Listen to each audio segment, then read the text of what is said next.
overseeing Newark Liberty Airport to briefly lose connection with planes. Some workers walked off the job last week, leading to hundreds of flight delays and cancellations that left thousands of passengers stranded.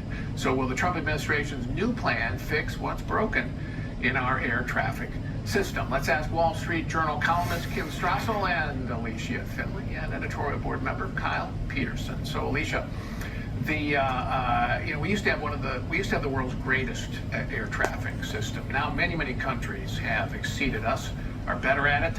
Why? Well, one reason is we still have the government in charge of our air traffic control system. Other countries like Canada, UK, and actually most of the developing countries have moved toward a private system or a quasi-public system in which you have a public utility overseeing air traffic control.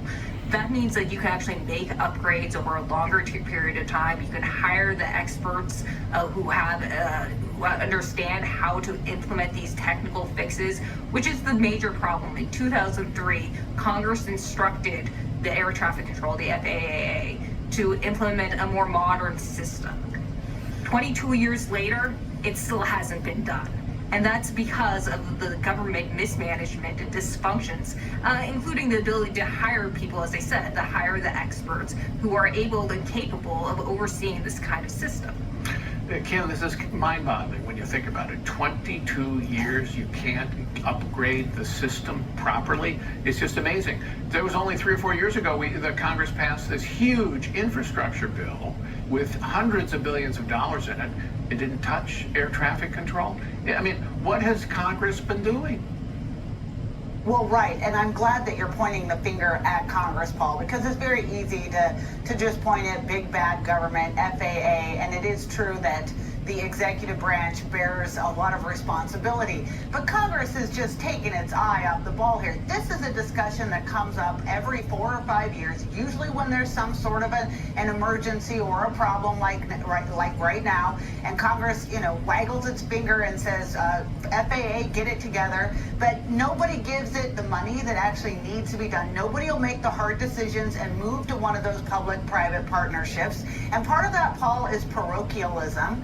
A lot of members are all invested in the current system where they get a say in where the routes fly and how the union rules work, and they don't like giving up that control. But you're right, just a couple of years ago, this could have been settled as part of the giant $1.2 billion infrastructure bill. Instead, Sean Duffy is now begging for money again, saying, hey, we've got to have some more dollars just to get Newark running again. Kyle, apart from money, what is Sean Duffy proposing? It's not that public-private partnership or that public utility that Alicia referred to, but what else is he proposing? Well, he's proposing to get those funds to accelerate this technological rollout, and I think that can help in the short term. If we can staff up and get more controllers trained and get them into these facilities that are short-staffed, that can help.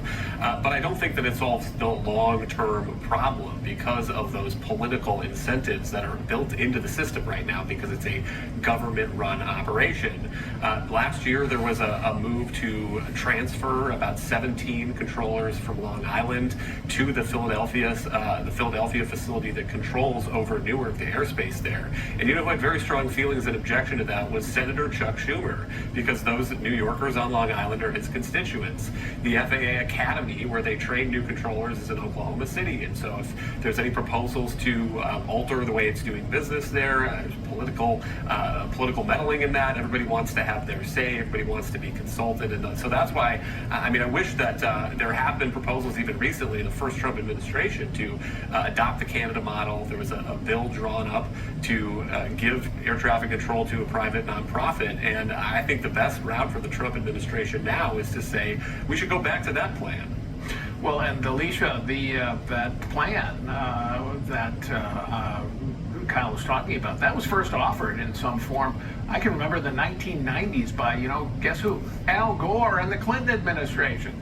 But it failed because of opposition from, among others, the unions and also, I think, private aircraft who didn't like the idea that they were going to be, they said, hurt some way. Is there any chance that kind of a big reform could pass now? Well, I think as you mentioned, the business travel, so CEOs who travel private jets oppose that because they were worried that it would increase the fees that they would be charged, even though it actually probably result in lower fees on normal passengers. Now, I think the difficulty in passing that kind of reform is you would need to get 60 votes in the Senate. You couldn't do it through a budget reconciliation bill because it accomplishes some kinds of structural reforms. But I also think that there is an impetus in Congress. They realize that the problem is just growing. And your point, Al Gore supported this. Democrats support. Countries with socialized medicine have adopted this kind of system. The U.S. is an outlier, and I think President Trump needs to start making that argument. And if he does, I think the public would support it. Well, there's also the danger. We hope it doesn't happen, but you don't want an accident. That would be awful from this fading, broken system. All right, still ahead.